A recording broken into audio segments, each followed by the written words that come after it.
श्वासे दत्त स्मरणम। भजन करने को आलसी, भोजन में होशियार, तुलसी ऐसे मनुष्य को बार बार धिक्कार। श्री गुरुदेव दत्त।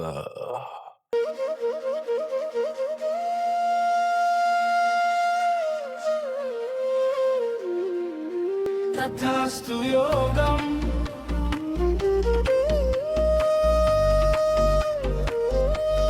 ब्राह्मण का महत्व।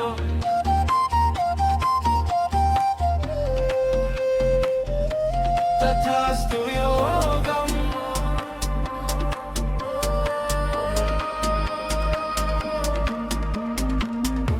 नर्मदे हर। भारत यात्रा के प्रथम अध्याय में चाणोद, कुबेरेश्वर महादेव इत्यादि के दर्शन पाते पाते अब आए हैं शूलपाणेश्वर। शूलपाणेश्वर जब हम लोग आते हैं ना तो थोड़ा सा कंफ्यूजन होता है। दो शूलपाणेश्वर हैं, एक गांव में है अंदर, और वहां से 20 किलोमीटर आगे ये पुराना शूलपाणेश्वर है। पीछे की तरफ देख सकते हैं कि यहाँ पे नर्मदा जी का कितना बढ़िया सा घाट, और ये शूलपाणेश्वर की जो एंट्री है कितनी सुंदर लगती है। आप देखिए सरदार सरोवर डैम भी इसी के पास है, और वो स्टैच्यू ऑफ लिबर्टी भी यहीं पर है। एकांतम कमलनयनम योगिविरध्यानगम्यम वंदे विष्णु भवभयहरं सर्वलोकैकनाथम। नर्मदे। माँ नर्मदा का ये जो घाट है चाणोद में, तो ये जो घाट है ना, ये घाट के नाम तो अब ठीक है, अभी तो यहाँ पर अधिकतर पिंडदान इत्यादि और गतोचित की विधियां यहाँ पर होती हैं बेसिकली। आप देख रहे होंगे ना वहाँ पे, जैसे वो बाल वगैरह केशार्पण वहाँ पे चल रहा है, लोग स्नान इत्यादि वहाँ पे कर रहे हैं। यहाँ ऊपर पूजन पिंडदान आदि कर्म चल रहा है, तो ये घाट इसके लिए है।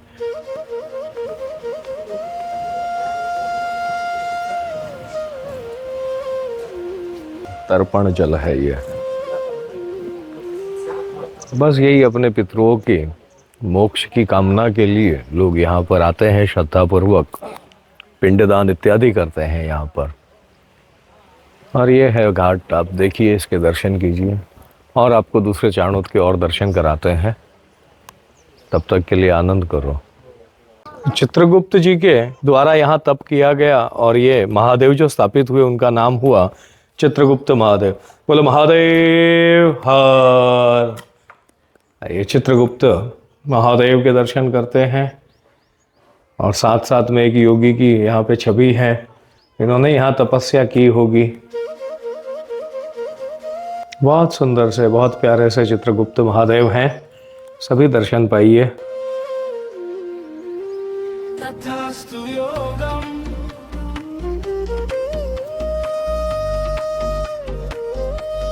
ब्राह्मण का महत्व। सारा बही खाता रखते हैं, और सारा का सारा वो देते हैं धर्मराज जी को।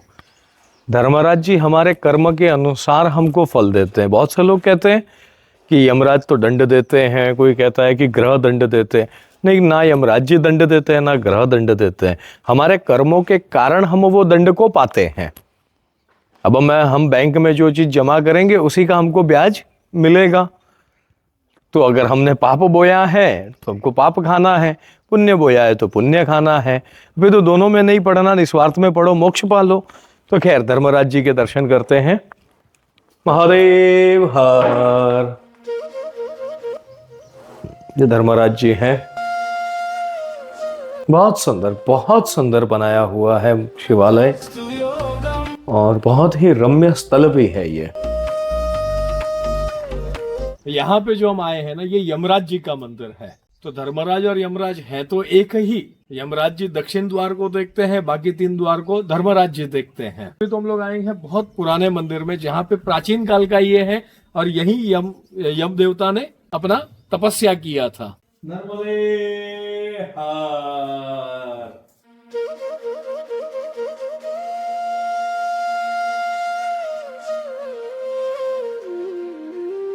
तथास्तु योगम।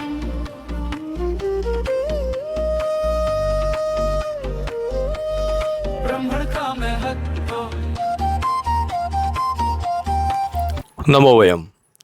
तो जैसे चाणोद आए हुए हैं तो यहाँ पे भाविन भाई गांधी से मुलाकात हुई और भाविन भाई का ना बहुत सुंदर एक ये देखिए आप यहाँ पे कार्य इनका जो है ये मूर्तियाँ इत्यादि बनाते हैं और इनकी खुद की डाइस वगैरह हैं और बढ़िया परफेक्शन में मूर्तियाँ निकली हैं और अच्छा लगा मुझे देख करके कि हाँ ऑथेंटिक काम। जैसे चाणोद का मार्केट वैसे भी कर्मकांड और सनातन से रिलेटेड में ऑथेंटिक काम देता है। नवग्रह की संबित बंडल वगैरह देख करके हम अंदर आए थे और देखा माला इत्यादि, नहीं काम ठीक है इनका और सुंदर काम है, ऑथेंटिक काम है। तो इतनी ऑथेंटिसिटी इन्होंने बना करके रखी है। आज 2026 में हम लोग बात कर रहे हैं जहाँ सब जगह पे काम चलाऊ काम मिल रहा है, तो वहाँ पे इन्होंने इतनी ऑथेंटिसिटी बना के रखी है। तो इनको क्या ऐसा विश्वास है कि ये इतनी ऑथेंटिक चल जाएगी? लोगों को लगता है क्या ही होता है ना, तो कैसे मतलब इनको इतना विश्वास है और इन्होंने इतनी इतनी डाइयों में पैसा लगाया है। तो चलो इनसे थोड़ा सा बात करते हैं भाविन भाई गांधी से कि ये विश्वास इनको क्यों है। भाविन भाई जी, नर्मदे हर। नर्मदे हर। यहाँ पे सब ब्राह्मण लोग कर्मकांड के लिए चांदोद आते हैं, दक्षिण प्रयाग तीर्थ। और ये नर्मदा नदी के किनारा, पावन किनारा है और विश्व भर से यहाँ सब ब्राह्मण लोग आ रहे हैं। हमारे उनके साथ अच्छा परिचय है, अच्छा व्यवहार है। वो लोग सब मेरे वहाँ से मूर्तियाँ इत्यादि सब लेके जाते हैं। तो गुजरात में ऐसा कोई स्थल नहीं है, त्रिवेणी संगम नहीं है जहाँ पे ये कर्म चलता है। ये चांदोद ही ऐसा एक तीर्थ स्थान है, वहाँ पे आप पितरों के पीछे कुछ भी कर्म करते हैं उनका मोक्ष होता है। इसको, ये नर्मदा जी को मोक्षदायिनी बोला जाता है, माँ रेवा। तो इसीलिए सब ब्राह्मण लोग इधर आते हैं, पूजा विधि करवाते हैं और हमारा उनके साथ संपर्क अच्छा है। ये सब धंधा व्यापार माँ नर्मदा जी की कृपा से चल रहा है। माने वो ब्राह्मण आज भी मतलब पाठशाला और इत्यादि पढ़े लिखे और वैदिक, प्रॉपर वैदिक ब्राह्मण है, इसीलिए वो आपको बताते हैं और आप लोग बना पाते हो ये सब। हाँ हाँ हाँ, उनकी जो ज़रूरियात होती है वही चीज़ हम बना के उनको देते हैं। अच्छे से अच्छी सर्विस देने का प्रयत्न करते हैं हम लोग। माने ब्राह्मणों ने पवित्रता को बहुत ऊंचे दर्जे पे मेंटेन। अच्छा, जहाँ ब्राह्मण होंगे वहाँ पवित्रता तो वैसे भी होनी ही होनी है, उसका बाय प्रोडक्ट है। पर यहाँ पे हाँ विद्वान पंडित काफ़ी है मतलब। अच्छा, तो लोगों को लगता है कि कर्मकांड क्या ही मतलब क्यों करना चाहिए? लोग आजकल कहते हैं वो यहाँ पे यंत्र लगा दो, वहाँ पे यंत्र लगा दो और सारा काम हो जाएगा। तो इस कारण से कर्मकांड को लोगों ने थोड़ा सा निम्न मानना आरंभ कर दिया। ये मेरे दृष्टिकोण से मैं जब देखता हूँ, ठीक है। तो इन लोगों ने जिसको निम्न मानना शुरू किया और ये हर चीज़ सस्ता ढूंढते हैं, तो लोगों को लगता है कि कर्मकांड सस्ती चीज़ है। अच्छा, खरीदना सबको सोना है, दाम पित्तल के देने हैं। तो और संध्या होते होते अब वो पित्तल ले आया या सोना, ये खुद तो खैर। तो कर्मकांड रिजल्टदायी तभी होगा ना जब उसको ऑथेंटिसिटी से आप करेंगे तो। ठीक बात है ना, ठीक बात है ना। वैदिक विज्ञान अगर आप कहते हो, इसको साइंस के दृष्टिकोण से भी अगर आप देखोगे तो आपको H2O बनाना है तो हाइड्रोजन 2 मात्रा में और ऑक्सीजन 1 मात्रा में लेना होगा ना। अब ऑक्सीजन को आप दूसरे नाम से तो नहीं दे पाओगे, सही है, पक्का है। तो वो पानी नहीं और ही कुछ बन जाएगा।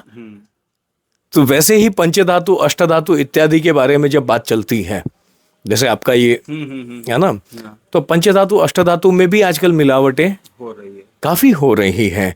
क्यों? क्योंकि लोग सस्ता ढूंढ रहे हैं। दाम भी बढ़ गए, अब सोना भी उसमें लगेगा चांदी भी, और उसका जो प्रोपोर्शन बोला गया है उसमें, तो ये अपने आप में स्वयं सिद्ध हो जाता है। ठीक है ना। तो पंचधातु और अष्टधातु पे आप कुछ कहना चाहोगे?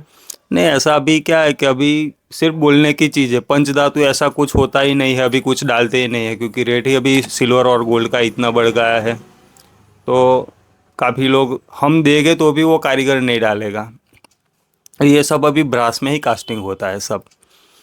और रही बात इसकी कि आपने जो बताया कि अभी लोग कर्मकांड पे बहुत हल्के में ले रहे हैं, लेकिन वो अपनी श्रद्धा पे जा रहा है।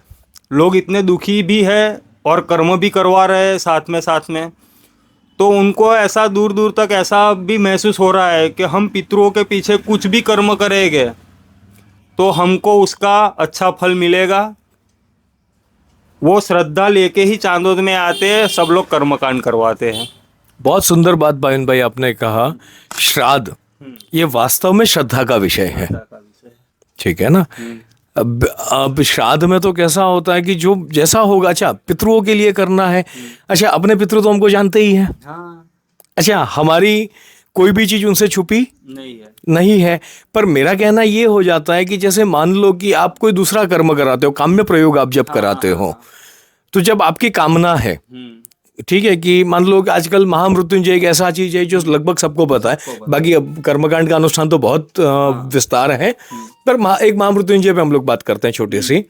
जैसे महामृत्युंजय में लिखा हुआ है भाविन भाई कि जब आप करो उसका आहुति करो तो शिव आहुति में कृष्ण तिल आज्य मिश्रित यह संदर्भ आता है, माने के काले तिल और वो भी घी में किए हुए वही आहुति है। अब उसके बाद वो हवन सामग्री, फिर उसमें वो जव भी पड़ जाएगा, फिर उसमें वो चावल भी पड़ जाएगा, फिर वो चीनी भी पड़ जाएगी। अब समझ रहे? अच्छा, वो काले तिल के नाम पे कलर किए हुए काले तिल मिल रहे हैं मार्केट में। ठीक बात है कि गलत कह रहा हूं मैं? नहीं सही है, सही कह रहा हूं ना। अब ये सब जब होता है, अब वो सांकिल्य आपको बहुत महंगा पड़ने वाला है। हाँ, सही है। अच्छा, घी आप रोटी पे ना खाओगे, आप बोलोगे हवन में होम हो, ये कहां तक जायज है? ये कहां तक जायज है? सही है। बात वो है ना, बात वो है। अच्छा दक्षिणा तो ठीक है, जो आपकी ताकत होगी सो आप रखोगे, उसमें तो कोई वो छुरी कांटा लेकर के बैठा नहीं है। अच्छा, सामान जो लाओगे तो वो तो बाजार में पैसा देने वाले हो कि पंडित जी के घर जाने वाला है? बाजार में ही दे, बाजार में जाएगा वो। पंडित जी ऑथेंटिसिटी की बात कर रहे हैं आपके साथ खाली कि आपका कर्म प्योरिटी से कर लो, आपको रिजल्ट प्योरिटी का मिलेगा। वही बात कर रहे हैं कि और कुछ कर रहे हैं वो? नहीं, वही कर रहे हैं ना। अब ये 400 रुपए किलो वाले तिल वाला जो ये आपका सांकिल्य है, ये आपको जब घी मिश्रित करते हो ना, ठीक है ना, तो आपका ये 410 रुपए का पड़ जाता है। ठीक बात है। और जब आप वो तल जव चावल चीनी सब मिलाते हो, वो आपको 40 रुपया किलो पड़ता है। सही है। ठीक है। अब ये आप सस्ता खोज रहे हो, इसके लिए वो व्यवस्था निर्माण हो रही है, और फिर आप कहते हो हमने कर्म कराया, रिजल्ट नहीं मिला। अब दोष किस पे लगा? कर्म पे लगा ना, कर्म पे लगा और ब्राह्मण पे बोल रहे हैं लगा ना, काम नहीं हुआ है। जबकि उसने तो आपके लिए एक व्यवस्था खड़ी की थी। तो मैं तो ब्राह्मणों को भी कहता हूँ कि ऐसी व्यवस्था मत खड़ी करो। अच्छा, उसको नहीं हो पा रहा है तो उसको कह दो कि एक शिवालय में चला जाए, रोज नमः शिवाय का लोटा जल का चढ़ा दे, महादेव वैसे भी उसका काम कर लेगा। श्रद्धा से अगर वो करे तो। बात श्रद्धा की थी। हमारे चांदोद में ऐसे कितने भी पंडित लोग हैं, किसी की अगर व्यवस्था नहीं हुई तो भी उसका पितृ कार्य इधर होता है। 1 रुपया भी चार्ज नहीं लेता है, 1 रुपया भी चार्ज। ये तो पंडितों की विशेषता है। वो पैसे गौण वस्तु है, उसकी श्रद्धा है, काम करवाओ चले जाओ बस। क्योंकि उसके पास पैसे की कमी है, कोई बात नहीं, तुम आ जाओ, तुम्हारी व्यवस्था नहीं है, हो जाएगा। ऐसे भी पंडित लोग हैं हमारे पास। इनको बहुत सारे को मैं पहचानता हूँ, बहुत सारे मेरे कनेक्टेड में है। ऐसे लोग भी है जो पैसे को प्राधान्यता नहीं देते हैं। अच्छा, उसमें से एक नाम मैं भी जानता हूँ यहाँ पे, रजनी भाई। हाँ, रजनी भाई है। रजनी भाई हमारे, फिर मेरे एक मित्र है समीर भाई पंड्या। अच्छा, हाँ, वो भी परिस्थिति नहीं होगी 1 रुपया भी चार्ज नहीं करेगा। अच्छा, ऐसा हम भी काफी ब्राह्मणों को ऐसे जानते हैं, घूमते रहते हैं, कई ब्राह्मण मिलते हैं। अच्छा, ब्राह्मण को क्या है ना, वो दिखता शरीर पुरुष का है, उसको हृदय है ना ईश्वर ने माँ का दे के भेजा। सही है। ठीक है, ये मेरी दृष्टि से जब आप एक ब्राह्मण को देखते हो ना, उसका शरीर पुरुष का है, उसका हृदय माँ का है। वो हर जीव के लिए करुणा रखता है। सही है, करुणा है, वो हर जीव के लिए करुणा रखता है। अच्छा, कुछ नहीं होगा ना, आप उसको कहो ना पाई लागू गुरु दो, बोले मौज कर, आशीर्वाद देते हैं, आयुष्मान भव, 1 सेकंड में आपकी आयु बढ़ जाए, इसकी कल्पना रखते हैं वो पंडित।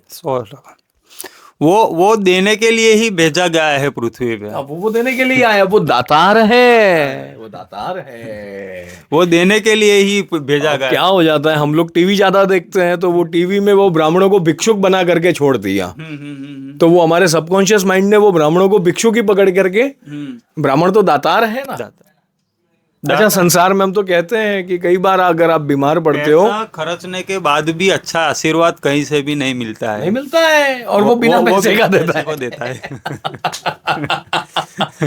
तो क्या है, अच्छा ब्राह्मणों को क्या है, आजकल वो टेलीविजन के माध्यम से इत्यादि से लोगों को थोड़ा सा गड़बड़ दिखा दिया गया।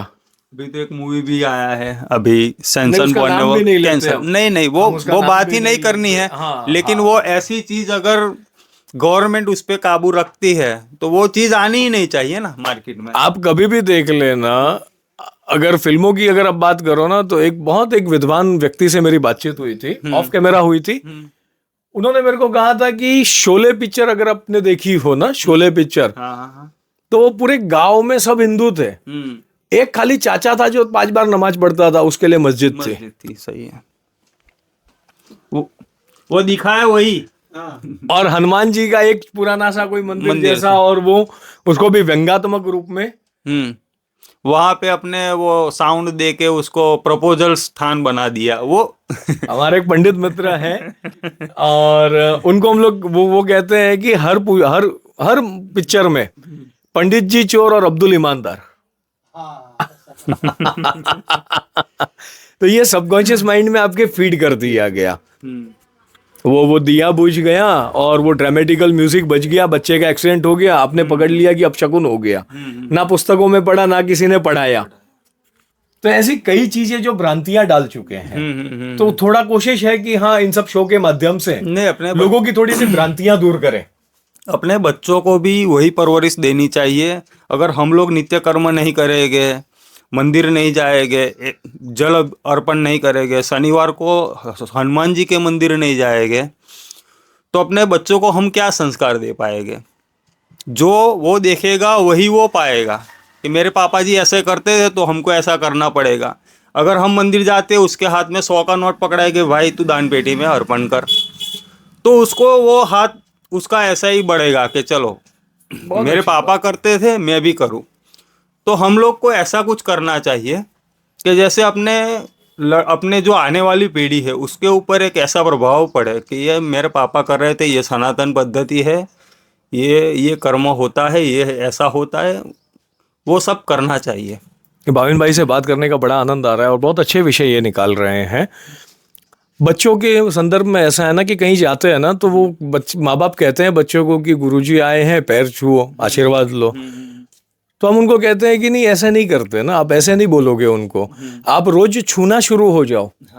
वो देख करके बच्चा अपने आप सीख लेगा।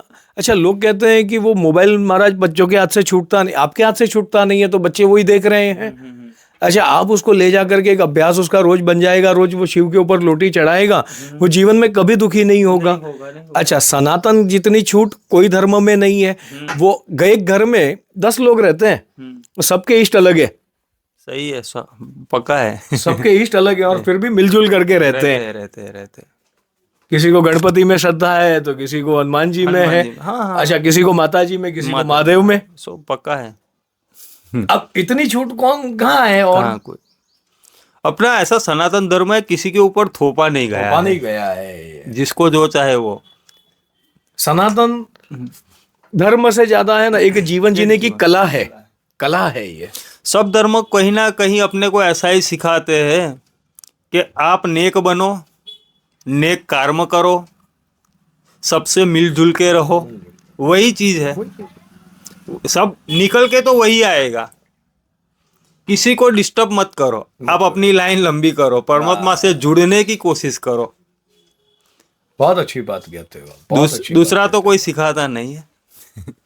बहुत सुंदर।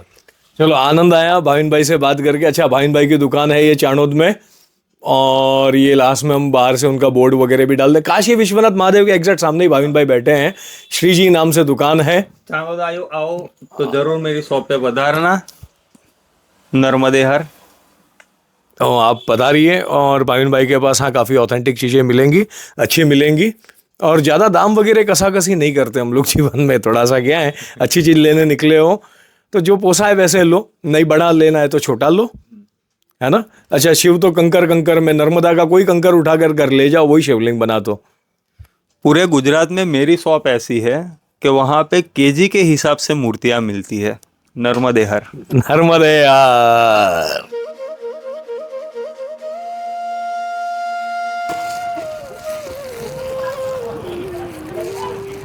બહુ ઊંડી છે, આ બહુ ઊંડી છે ના, ઊંડી નથી જોઈતી વધારે।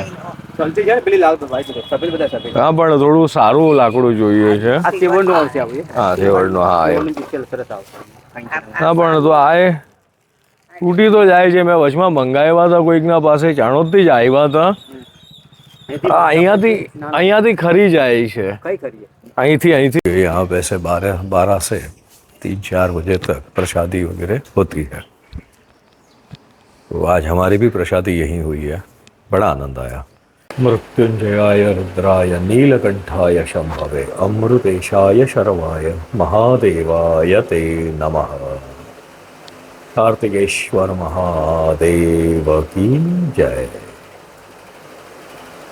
નું કોઈ જાહેરમાં અપમાન કરે તો ભારતની આ યથા વિશ્વાસ ન કરી શકે એને દુઃખ પતિને દુખી કરીને પોતા એવા તો એ નહીં પણ કોઈ એના પતિનું જાહેરમાં અપમાન કર્યું ક્રોધે ચડી ગયા ભગવતી લાલ ઓટ થઈ ગયા અને ઊંચા અવાજે ભગવતી કહ્યું હે સભાસદો હે મુનીશ્વરો સાંભળો તમે શિવ નિંદા કરી છે અને એનું ફળ તમને તત્કાળ મળશે દક્ષ પણ પસ્તાશે જે વ્યક્તિ સંત શિવ અને હરિની નિંદા સાંભળવામાં આવે અને નિંદા કરનારની જીભ ન કાપે અથવા તો એના કાન બંધ કરીને ત્યાંથી જતું રહેવું જોઈએ કાં તો એની જીભ કાપી લે કાં તો એ સ્થાન છોડીને જતા રહે જેણે જેણે શિવ નિંદામાં ભાગ લીધો છે ટોટલી વ્યક્તિને ફળ ભોગવવું પડશે ત્રિપુરારી જગતનો આત્મા છે જગત પિતા છે મારા મંદબુદ્ધિ પિતા એમની નિંદા કરે છે મારા પિતાથી મને આ શરીર મળ્યું છે હવે જે શરીરથી નિંદા થાય એ શરીરથી આ શરીર મળ્યું છે